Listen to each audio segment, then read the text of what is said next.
मित्रो, आरक्षण ज्या मुद्द्याच्या अनुषंगाने महाराष्ट्रामध्ये सुरू होतं त्याला वंचित बहुजन आघाडीने पाठिंबा दिला होता की लढाई गरीब मराठ्यांची लढाई होती।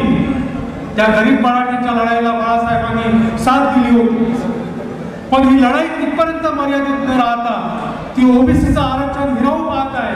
तेव्हा बाळासाहेबांनी इशारा दिला आहे, भूमिका स्पष्ट केली आहे की ओबीसीचं ताट वेगळं आहे, मराठ्यांचं ताट वेगळं आहे। ही भूमिका स्पष्ट करत ही आरक्षण बचाव यात्रा पुढे निघालेली आहे आणि ही भूमिका स्पष्ट करावी म्हणून आम्ही पक्षाच्या वतीनं सगळ्या महायुतीचे जे आहेत किंवा महाविकास आघाडीचे आहेत त्यांना आम्ही आमंत्रण दिलं आहे। शरद पवार मुख्यमंत्र्यांना दोनदा भेटतात पण स्पष्ट करत नाही कशासाठी भेट झाली। महाविकास आघाडीचे नेते स्पष्ट करत नाही की ओबीसीचं आरक्षण हे वेगळं कसं असणार आहे। महायुतीच्या ओबीसीच्या नेत्यांना विचारावा हा प्रश्न तर ते दिल्लीकडे बोट दाखवतात।